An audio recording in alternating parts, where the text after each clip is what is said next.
Question 15 says, an ideal inextensible string is wrapped over a uniform circular disc, mass m equal to 4 kg, radius r equal to 1 meter. The other end of the string is attached to a particle of same mass m. The complete arrangement is placed on a smooth horizontal surface. The particle is projected with velocity v0 equal to 4 meter per second along the tangent of disk as shown.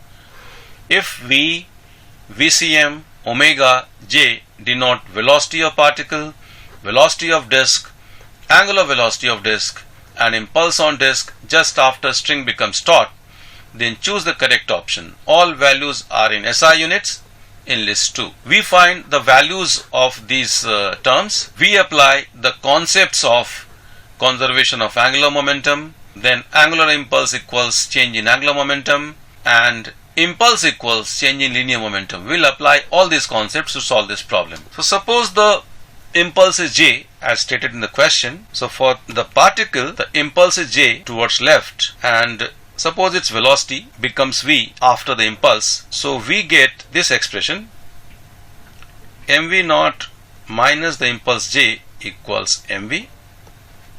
This is one equation we have. For the disk, we have impulse j, so that means mvcm equals j. The impulse equals change in linear momentum. This impulse also imparts an angular impulse, and that angular impulse is j into r, and this is equal to change in angular momentum, which is equal to mr square by 2 into omega. Now that omega will be equal to v minus vcm upon r. Solving, we get mvcm equals j. The value of j turns out to be equal to m by 2 into v minus vcm, or 3 times vcm equals v. This is another important result we have. If we substitute this in expression 1, we get mv naught equals mv plus j, and j is mvcm, which equals mv plus m into v by 3. Solving, we get v equals 3v naught by 4. If we put the value of v naught, it's 3 by 4 into 4, or simply 3 meter per second. So value of v is now found out. Then vcm also we can easily find. It's v by 3, that means it is 1 meter per second.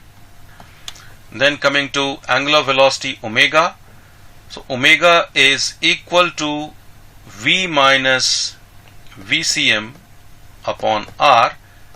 That means it is equal to 3 minus 1, 2 upon r, which is 2 radian per second. And the value of j, the linear impulse, is equal to mvcm. So m is 4, and vcm we found is 1 meter per second. So 4 into 1, that means 4 SI units, or Newton second. Let's look at the options now. The value of for p, v turns out to be 3. So in our case, p matches with 3. Q, that means vcm, matches with 1, and omega, that means r, matches with 2, and linear impulse j matches with 4. P matches with 3, Q matches with 1, R matches with 2, and S matches with 4. So this is matching with option D. So for question 15, our answer is D. Let's now move on to the next question. Question 16 says, choose the correct option for a liquid after matching list 1 and list 2. List 1 entries are P, an incompressible liquid; Q, a non-viscous liquid; R, an ideal liquid; S, streamline flow of an ideal liquid. The list 2 entries are 1. Velocity of all the liquid molecules passing through a single point are same. 2. For a given mass of a liquid, volume remains same at different pressure. 3. Net force on any cross section of liquid is always perpendicular to its cross section. All liquid molecules passing through a single point moves in an identical path. And 5 says equation of continuity is applicable. So if we look at, for P, an incompressible liquid, 2 obviously matches. It's incompressible, so its density is constant, and so at different pressure its mass for a given volume. So for different pressure for a given mass the volume remains same. So P matches with 2 clearly. It does not match with 1 as such. Now 3 is applicable for a non-viscous liquid. We cannot say incompressible liquid is non-viscous too. Equation of continuity is applicable. So P matches with 2 and 5. Let's look at Q now. A non-viscous liquid, we cannot say that 1 is applicable, because 1 will be applicable only if the flow is streamline flow. We cannot say this either. But for a non-viscous liquid we can say that 3 will be applicable. So Q matches with 3. Let's look at R now. For an ideal liquid is incompressible as well as non-viscous. So for R we can say that 2 is matching, 3 is also matching, it's non-viscous too, and equation of continuity is applicable. So for R, 2, 3 and 5 match. Let's look at S now. If it's a streamline flow of an ideal liquid, velocity of all liquid molecules passing through a single point are same, so 1 is obviously matching. Option 4 will obviously match. All liquid molecules passing through a single point move in an identical path. For streamline flow it is there. And 5 also matches. So that means for question 16 we can take C as the correct option. Let's now go to the next question. Question 17 says match list 1 and list 2 regarding gravitational potential at point P described in list 1. So in P we have this figure is written. P is at distance 3r by 2 from common center in between two concentric shells of same mass m but different radius r and 2r. So for P the gravitational potential can be written as, for P gravitational potential at point P is minus gm by 3r by 2 for the inner shell, and for the outer shell it is minus gm upon 2r. So this is equal to, if you take LCM, it is 6r and then it's minus 3 gm. So that means we get it as minus 7 gm upon 6r. So that means P matches with 4. Let's look at Q now. Q says P is inside solid sphere mr at distance r by 2 from center O. The expression for gravitational potential inside a solid sphere, that too a uniform solid sphere, is given as V is equal to minus 3 gm upon 2r plus gm small r square upon 2r, where small r is the distance from the center of the sphere. This is the expression for gravitational potential inside a solid sphere. So we have to put the value of small r as r by 2, and then we get V equal to minus 3 gm upon 2r plus gm by 2r Q into r square by 4.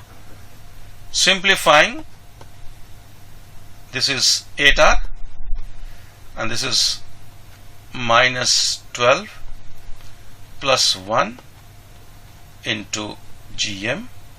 So this equals minus 11 gm upon 8r. Let's see, yeah, this matches with 1. So that means we can say Q matches with 1. Let's look at R now. P is on the axis of a ring, mass m, radius 3r, at a distance 4r from center O. Well, if this is the case, then distance of every particle of the ring from the point P can be found out by Pythagoras theorem, and it's equal to 5r. So potential in that case will be equal to minus gm by 5r. Let's see if we have anything matching. Yes, this matches with 2. So that means R matches with 2 and S. And finally let's look at S. P is outside the solid sphere of mass m radius r at distance 2r from its center. So in this case potential is simply minus gm by the distance from the center, which is 2r, and this matches with 3. So that means S is matching with 3. Let's look at the options now. P matches with 4, Q matches with 1, R matches with 2, S matches with 3. So option D is correct. Let's go to the next question now. Question 18. A block of mass 1 kg is placed over a 2 kg block as shown. Given F1 is frictional force on 1 kg block, F2 is frictional force on 2 kg block from ground, A1 is acceleration of 1 kg block, and A2 is acceleration of 2 kg block. Match values of force F applied on 1 kg block in list 1 to values in list 2. Okay, so list 1 has different values of force F, and list 2 has values of frictional force on block 1, accelerations of the 2 blocks, frictional force on the second block. Let us first find the limiting friction at the two surfaces. Let's say limiting friction here is FL1 and here it is FL2. So FL1 equals 0.5 into 10 or 5 Newton. Limiting friction at second surface FL2 equals 0.1 into 30 or 3 Newton. Let's look at P now. When the force F is 2 Newton, well, neither of the blocks will move because the minimum force F required to make the lower block move will be 3 Newton. So it's less than that. So which means for P the frictional force F1 will be 2 Newton. F2 is also 2 Newton. Accelerations A1 and A2 will be both 0.